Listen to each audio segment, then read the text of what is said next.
Hi hello ಎಲ್ರಿಗೂ ನಮಸ್ಕಾರ ರೀ. ಎಲ್ಲ ಹೇಗಿದ್ದೀರಾ? ನಾನು ತುಂಬ ಚೆನ್ನಾಗಿದ್ದೀನಿ.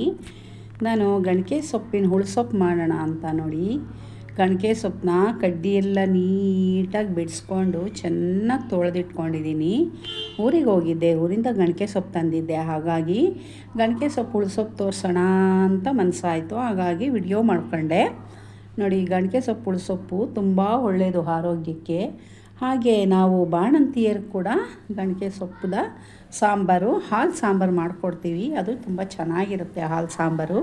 ಹಾಲು ಸಾಂಬಾರಿಗೆ ನಾವು ಮೆಣಸು, ಬೆಳ್ಳುಳ್ಳಿ, ಜೀರಿಗೆ, ಹಾಗೆ ಒಣಮೆಣಸು, ಸ್ವಲ್ಪ ಕೊಬ್ಬರಿ ಹಾಕ್ತೀವಿ. ನೋಡಿ, ಇಲ್ಲಿ ಗಣಕೆ ಸೊಪ್ಪನ್ನ ಬೇಯಿಸಿಟ್ಕೊಂಡಿದ್ದೀನಿ.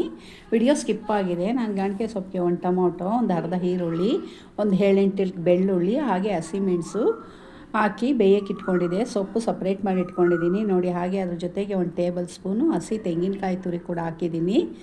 ಹಾಗೆ ಈಗ ನಾನು ತಣ್ಣಗಾಗೋದೆಲ್ಲ, ಹಾಗಾಗಿ ಮಿಕ್ಸಿ ಜಾರ್ಗೆ ಹಾಕ್ಕೊಂಡಿದ್ದೀನಿ. 1 ಸ್ಪೂನಷ್ಟು ಚಿಕ್ಕ ಸ್ಪೂನಲ್ಲಿ ಜೀರಿಗೆ ಕೂಡ ಹಾಕ್ತಾಯಿದ್ದೀನಿ. ಹಾಗೆ ಧನಿಯಾ ಪೌಡ್ರು ಕೂಡ ಹಾಕ್ತಾಯಿದ್ದೀನಿ. ಮತ್ತು ಇಲ್ಲಿ ಒಂದು 4-5 ಕಾಳು ಮೆಣಸು, ಹುಳುಸೊಪ್ಪು ಅಂದಮೇಲೆ ಮೆಣಸಿದ್ದೇ ಇರಬೇಕು, ಆಗಲೇ ರುಚಿ ಕೊಡೋದು. ಈಗ ಬೇಯಿಸಿ ಇಟ್ಕೊಂಡಿರ್ತಕ್ಕಂಥ ಮೆಣಸಿನ್ಕಾಯಿ ಮತ್ತು ಗಣಕೆ ಸೊಪ್ಪನ್ನ ಹಾಕ್ತಾಯಿದ್ದೀನಿ.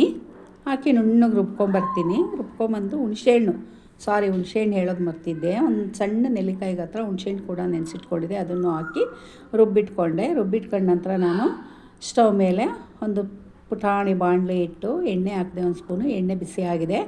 ಸಾಸಿವೆ ಹಾಕಿದೆ. ಸಾಸಿವೆ ಚಟಪಟ ಆದಮೇಲೆ ಇದಕ್ಕೆ ನೀವು ಈರುಳ್ಳಿ, ಬೆಳ್ಳುಳ್ಳಿ ಎಲ್ಲ ಬೇಕಾದ್ರೆ ಹಾಕ್ಕೋಬೋದು. ನಾನು ಏನೂ ಹಾಕಿಲ್ಲ, ಸಿಂಪಲಾಗಿ ಮಾಡಿ ತೋರಿಸಿದ್ದೀನಿ.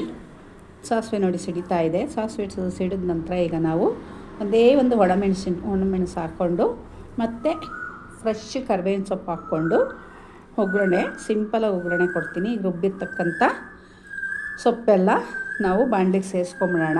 ಮಿಕ್ಸಿ ಜಾರಿಂದ ಎಲ್ಲ ಫುಲ್ ಸೇರಿಸ್ಕೊಂಡ ನಂತರ ಅದೇ ಮಿಕ್ಸಿ ಜಾರಿಗೆ ಸ್ವಲ್ಪ ನೀರು ಹಾಕಿ ಮತ್ತು ಅದೇ ಬಾಣಲೆಗೆ ಸೇರಿಸ್ಕೊಳ್ಳೋಣ. ನೋಡಿ, ಸ್ವಲ್ಪ ಒಂದು ಅರ್ಧ ಗ್ಲಾಸಷ್ಟು ನೀರು ಹಾಕಿದ್ದೀನಿ. ಈ ನೀರು ಸಾಕಾಗಲ್ಲ, ಇನ್ನೊಂದು ಗ್ಲಾಸಷ್ಟು ನೀರು ಹಾಕ್ಕೋತೀನಿ ನಾನು. ನೋಡಿ, ಮಿಕ್ಸ್ ಮಾಡಿ ನೋಡಿ. ತುಂಬ ಗಟ್ಟಿ ಇದೆ.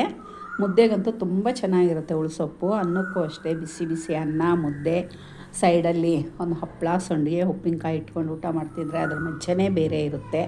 ನೋಡಿ, ರುಚಿಗೆ ತಕ್ಕಷ್ಟು ಉಪ್ಪು ಹಾಕಿ ನಮ್ಗೆ ಎಷ್ಟು ಹದ ಬೇಕೋ ಅಷ್ಟು ಹದದಲ್ಲಿ ಹೊಂದಿಸ್ಕೊಂಡ್ರೆ ತುಂಬ ರುಚಿಕರವಾದ ನಮ್ಮ ಗಣಕೆ ಸೊಪ್ಪಿನ ಹುಳುಸೊಪ್ಪು ರೆಡಿ ಆಗುತ್ತೆ. ಬನ್ನಿ, ಈಗ ಗಣಕೆ ಸೊಪ್ಪಿನ ಹುಳುಸೊಪ್ಪನ್ನ ಕುದಿಯೋಕ್ಕೆ ಬಿಡೋಣ.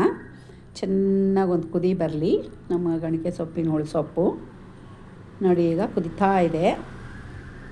ತುಂಬಾ ರುಚಿ ಇತ್ತು ರೀ. ನೀವು ಒಂದು ಸಲ ಮಾಡಿ ಊಟ ಮಾಡಿಕೊಂಡು ನೋಡಿ, ಕಮೆಂಟ್ ಬಾಕ್ಸಲ್ಲಿ ಕಮೆಂಟ್ ಮಾಡಿ ತಿಳಿಸಿ ನನ್ನ ಗಣಕೆ ಸೊಪ್ಪಿನ ಹುಳುಸೊಪ್ಪು ಹೇಗಿತ್ತಂತ.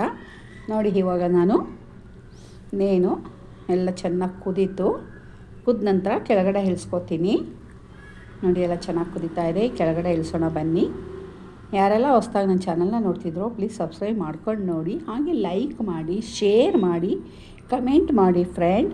ನಂದು ಅನಸೂಯ ವ್ಲಾಗ್ ಕನ್ನಡನ ಕೂಡ ಹಾಗೆ ಸಪೋರ್ಟ್ ಮಾಡಿ. ಈ ನನ್ನ ಹೊಸ ಚಾನಲ್ಗೆ ಪ್ಲೀಸ್ ಸಬ್ಸ್ಕ್ರೈಬ್ ಮಾಡಿಕೊಂಡು ಹಾಗೆ ಲೈಕ್ ಮಾಡಿ. ಈ ವಿಡಿಯೋನ ಎಲ್ರಿಗೂ ಶೇರ್ ಮಾಡಿ.